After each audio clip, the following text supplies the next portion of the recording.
Hey guys, little drive and rant here. I guess that was a popular thing to do. 25 views, so popular. Anyhow, 2 Timothy 4.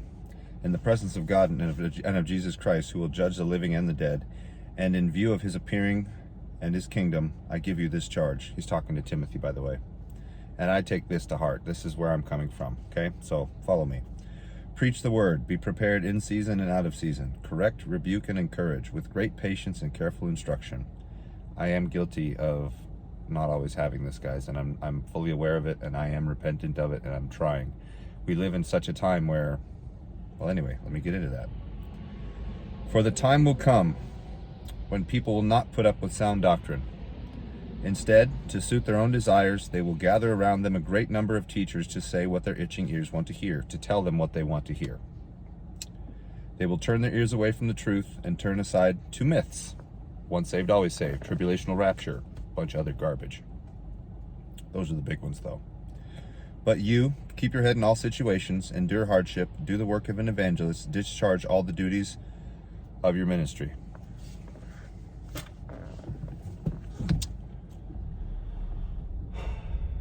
You guys watching this know exactly what I just read. Maybe you've never read that before, but you know exactly what I mean. This is a direct sign of the time that we live in, Laodicea. The time where, by the way, if you guys don't understand, basically Laodicea denotes selfishness, luxury, arrogance, haughtiness, pride, all of those things. I can do a video, I guess, on the Greek meaning behind that, but that's essentially why we are named that particular name in Revelation. The issue is, guys, when we don't like what we hear, as Babylonians specifically, Americans, we tend to go and find somebody to tell us what we want to hear. This is with doctors, this is with teachers, this is with lawyers, this is with all things. We have been told that variety is the spice of life, when reality is, comparison is the killer of all joy. And I mean this with as much gentleness and respect as I possibly can, but the truth is supreme. And what that means is, I used to be guilty of this too, until I found my teacher at ichthyos.com, ICHTHYS.com. And I put this whole ministry online because I did not find people that were actually being consistent, that were standing on the word. They were and are telling you what you want to hear. Once saved, always saved exists because pastors do not want to lose people filling their pews and therefore their income. Once a church empties, they have no fiscal incentive to continue on doing what they're doing. Pastorship, teaching in a church has become, I'm sorry guys, it's become a for-profit business. The actual spirit of giving has become so pathetically low that, and again, this is not me reaching out for any type of income. I would love to be able to do it, but that would also mean that I have found a great group of people that want to hear what the Bible has to say, no matter what their feelings say. And unfortunately, as you guys can tell by the numbers, the views, and so on, and the way that this is suppressed by Satan, because it is, the more truth you tell, the less likely you are to ever have a chance getting your information out there, because right now, as per my video yesterday, Christianity as it stands in this country and in the West in general is being allowed to thrive under this lukewarm, I'm trying not to be too harsh with my words, so it's being allowed to thrive in this lukewarm manner, specifically because it is designed to be taken over by Antichrist easily. And as long as we have a lot of people out there that have been trained to think that they can go church shopping, even though they're never going to find a good church. I'm sorry, I hate to tell you guys this, but it's true. Churches out today are garbage. There is not a single good one that I think actually exists anymore. But no, I take that back. Even though it doesn't have a group of people singing and handing out, plates and gathering money and having a pastor and teacher at the forefront, ichthyos.com, and by extension me, because I have zero disagreements with that man. I am putting out there exactly what I learned from him, and whether or not it is nice or easy to hear, every bit of biblical truth that I have put out is a consistent line from one point to another. There is no contradictions in what I'm teaching because there is no contradictions in the Bible. Do I know everything about the Bible? No. But I'm not going to put anything out there that I can't line up, and that I can't back up, and that I'm not willing to defend wholeheartedly. The problem is people have become so accustomed to their comforting warm blankets of information, because it's not truth, it's just information. And Satan really loves to give out information that is not actually true, but tickles the ears, makes them itch. People like me do not stand a chance at ever making a living teaching and preaching the word. And just so we're clear, guys, I would much rather you went to that site and spent the hundreds of hours that it requires to dig through all of his teaching, because it's a systematic theology. It is a complete and utter breakdown of just about everything the Bible has to say about everything, and it is amazing. It is a gift of the Spirit. It is not the man. I'm certain he has plenty of issues on his own. I know I battle with my own all the time, but it's God's Spirit that is teaching us. It's not me. It's not Robert Luganbill of Ichthus.com. It is the Spirit of God. And those of us that actually stand on the word and that refuse to compromise will not stand a chance at actually being able to do what we do and not have to go out and suffer otherwise. Paul was a special example of somebody that knew that it was wrong to set up a church on his own, knowing and doing what he did, and living off of donations. But pastors and teachers via 1st and 2nd Timothy are supposed to be taken care of by their constituents, and that doesn't exist today. I love you guys, but the mass majority of you that are here perhaps like some of the things that I've said because they're easy to verify, but many of you want to go to battle with me about things that are not simple to verify, that I have put the information out there for and am willing to go at length to discuss and fully, dispel all the nonsense, because I do not believe in nonsense. And I wished I would have, filmed some of my journey to getting to this place, because a lot of the things that you guys bring to me, I used to believe there's a pre-trib rapture.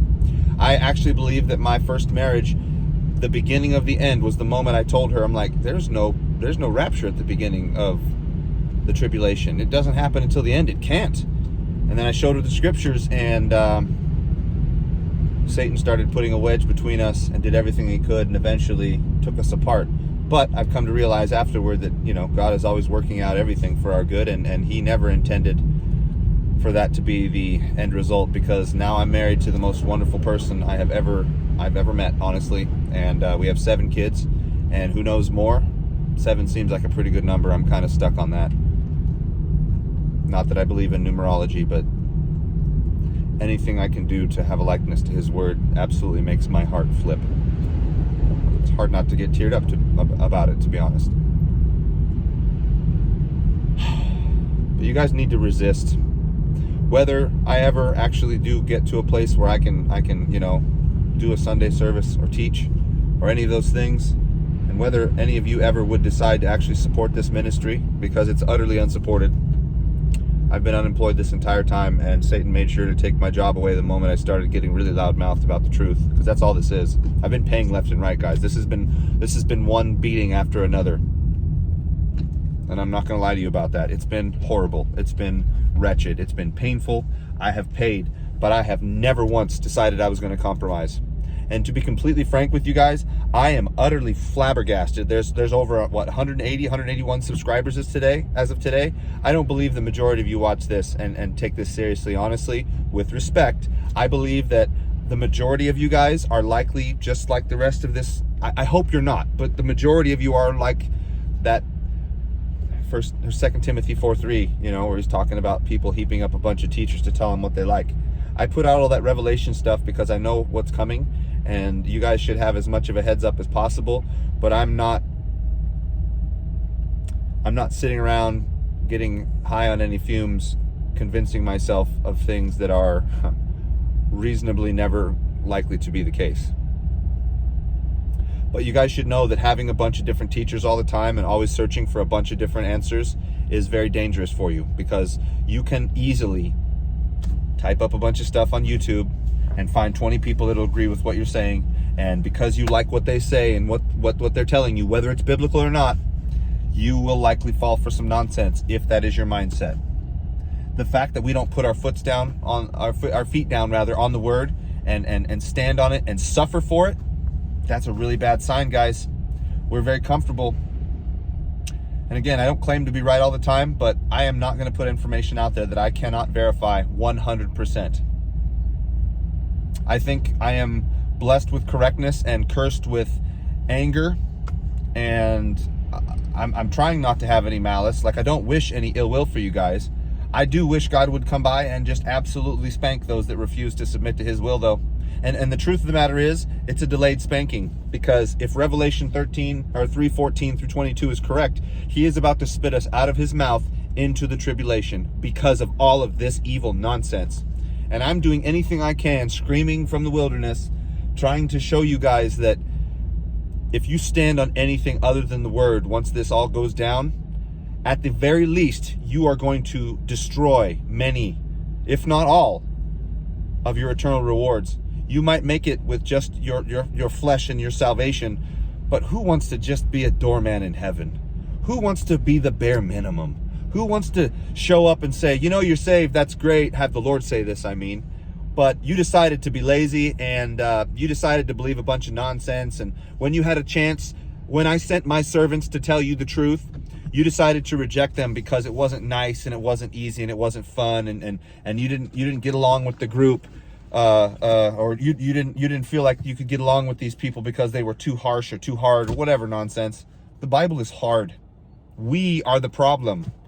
He is ever trying to rip away the scales on our heart, but as long as we love our own points of view over his, we're going to suffer for it.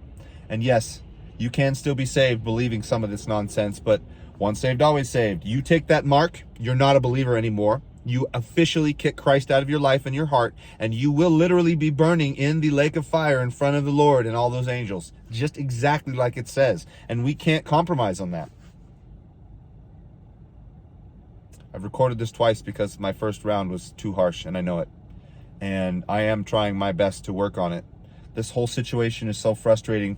I love you guys, but I really hate waking up every day among so much lukewarm nonsense. It is such a spit in his face.